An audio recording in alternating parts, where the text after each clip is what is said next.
Hello everyone. Today I wanted to talk a little bit about gearing and where to find some of the pieces and how to start setting this up for yourself. So we're still using our Flail Void Gauntlet build, and yeah, we've been having a good time with it, been enjoying it, but there are some pretty nice pieces that you can pick up from the gypsum kilns using the dense mutation materia. So let me show you how to get them and where they're located.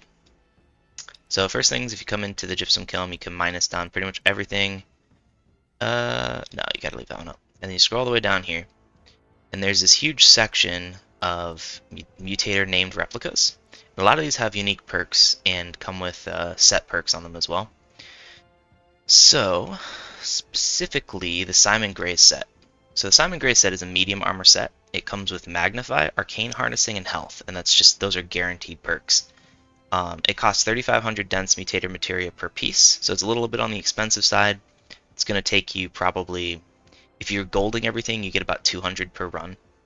So it's going to take about 15 to 20 runs to get a piece of doing mutations. So it does take a little while to grind these, although there are, if you're doing the season pass on the free section, there are quite a few boxes that will give this as well. But yeah, this set is absolutely amazing. We do run 3 pieces of medium with our build. We run head, boots, and gloves. So I recommend getting the Simon Gray's boots, the Simon Gray's hat. Where's that at? Down a little further. Yep, Simon Gray's helmet. Again, arcane harnessing and health. And then the Simon boots, which are somewhere around here. Yeah, boots right there. So we got boots, we got gloves, arcane harnessing, health, and we got helmet. And I've got the boots and the gloves so far, but I have not gotten the helmet yet.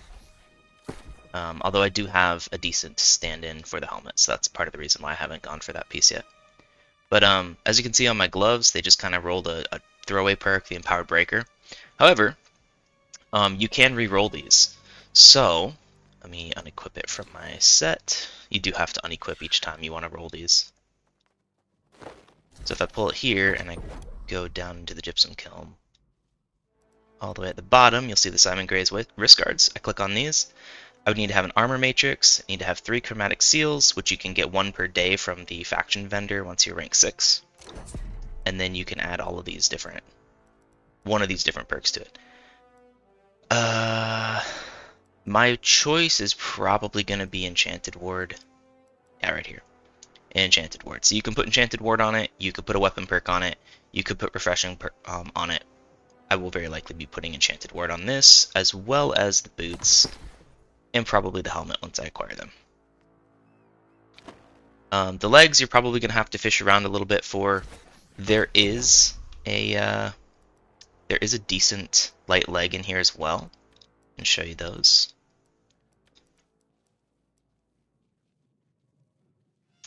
They are, is it this one? No, these are the medium pieces. Which one of these is it? Yeah, this one right here.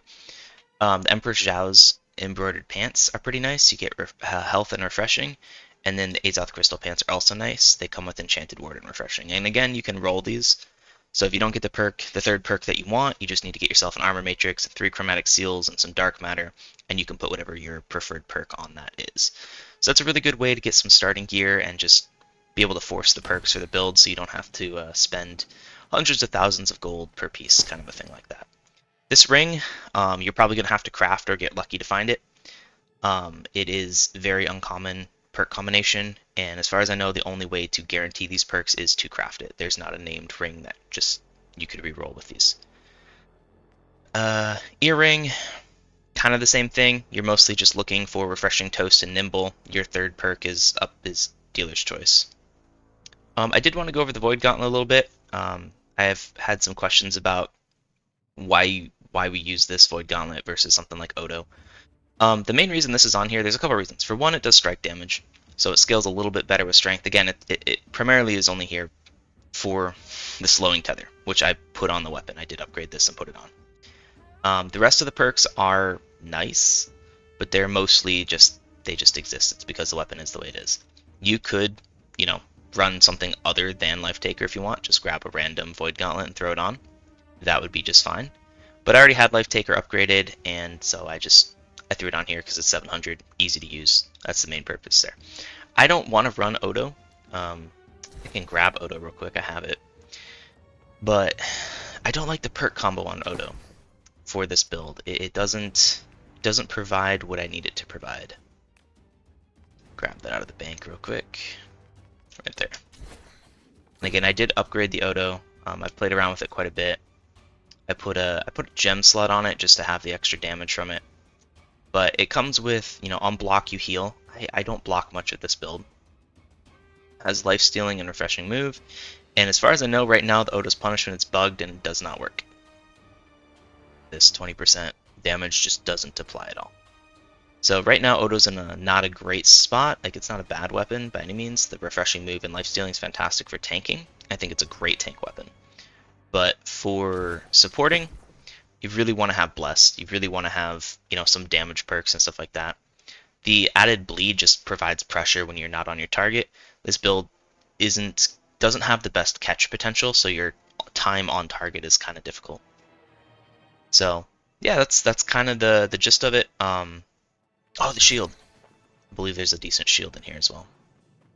Let me talk about that. I might have to find it. Give me 1 second. Yeah, right here. The small shield comes with keenly empowered and refreshing, so it's nice. It's just instant keen empowered. That's the main reason it's here. And you can re-roll the third perk for whatever you want it to be. We ended up with Vicious, which works well for our build, honestly.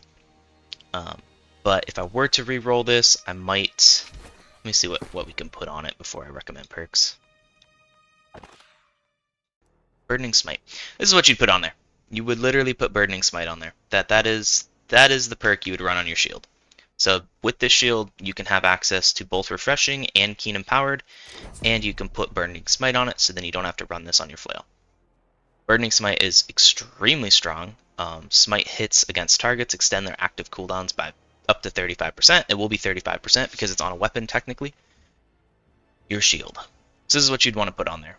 Again, to re-roll the shield, it's going to cost you a weapon matrix, and it's going to cost you 3 chromatic seals, gypsum orb, and some dark matter. But yeah, we'll get to that when we get to it, but that's what I would recommend for a starting shield.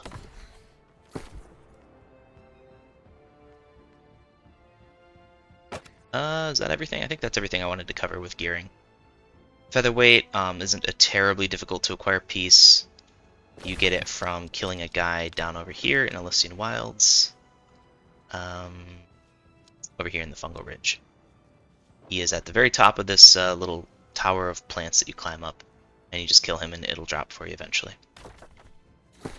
So yeah, thank you very much for watching. If you enjoy the content, please be sure to like and subscribe. I really appreciate it. Helps a lot. And thank you. I'll see you guys next time.